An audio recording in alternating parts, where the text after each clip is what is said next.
مەترسیەکانی کۆرۆنا تا دێت ڕۆژ بە ڕۆژ زۆر دەبن و ئامارەکانیش ڕوو لە زیادبوون دەکەن. بەپێی ئامارێک لە نەخۆشخانەی ئاسا ڕێژەیەکی زۆر لە توشبوانی کۆرۆنا هەیە و 14 نەخۆشیان باری تەندروستیان ناجێگیرە. لە ئێستا لە نەخۆشخانەی ئاسایە 50 نەخۆشمان هەیە. لەو ژمارەیە 12 نەخۆشمان هەیە کە لەسەر ئامێری سیپاپن یارمەتی هەناسەدانیان ئەدات. و بەگشتی ئەو نەخۆشانی کە لای ئێمە بارودۆخیان لە قۆناغێکی مەترسیدارە بەردەوام پێویستیان بە ئۆکسیژین هەیە، وەک گوتم ژمارەیەکیشان پێویستیان بە ئامێری ئەناسەدان هەیە و بەڵام بە شێوازی سیپا با بڵین. و ئەو چارەسەرانی کە پێویستیانە ئێمە لێرە بۆیان دابین ئەەکەین و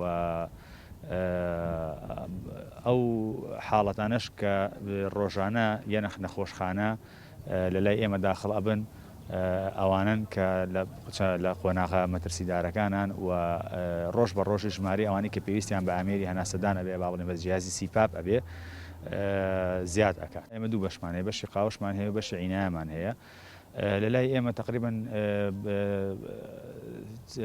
14 نەخۆشمان هەیە ئێستا حالیان بای تەندروستیان ناجێژیرە و لە بەشی عینایە دامان ناون و ئەوانی تریش هەنێکیان هەیە لە قۆناغی چاکبوونەوەیان، ژمارەیەکیشیان هەیە ئێستا لەژێر چاودێری پزیشکیان و با بڵین لەژێر چارەسەران چاوەڕێیەکەی زانی ئیستیجابیان چۆنەوێ بۆ عیلاجەکان و بە جۆری قۆناغ و حاڵەتی نەخۆشیەکە چارەسەریان بۆ دانین.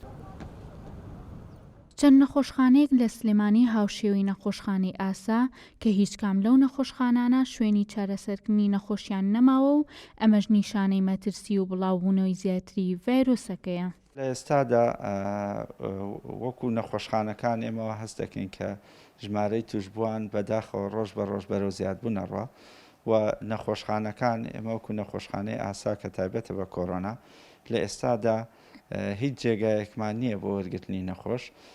ئەوەی من ئاگادارم نەخۆشخانەکانی تریش بە هەمان شێوە جێگایان نییە. بەڕای من هۆکارەکەی ئەوەیە کە هاوڵاتیان خۆیان ناپارێزن، خۆپاراستنیش باشترین چارەسەرە. هیچ ڕێگەیەکتر نییە بۆ کەمبوونەوەی ژمارەی توشبوان، تەنها خۆپارێزیە. داوا لە هاوڵاتیانەکەین بە بڕیاری وان نەدرێت کە هاوڵاتی ناچار بکرێت لەم بارودۆخەدا کە هاوڵاتی بارودۆخی دارایی باش نییە کە غەرامە بکرێت و هیچ بەهانەیەکیش نییەوەیە کە ماسک بەکارنێنی. ئێمە بەردەوام وتومانە خۆتان پارێزن، سەردانی شوێنە قەرەباڵغەکان مەکەن، خۆپاراستنی هاوڵاتی بۆ پاراستنی خێزانەکەی خۆیەتی.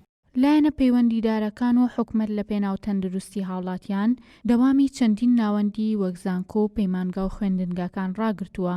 ئەوەشی دەمێنێتەوە هاوڵاتیان خۆپارێزی ئەنجام بدەن و ڕێنمایە تەندروستیەکان جێبەجێ بکەن لە پێناو تەندروستی هەمووان. هێژین لەتیف، گەلی کوردستان، سلێمانی.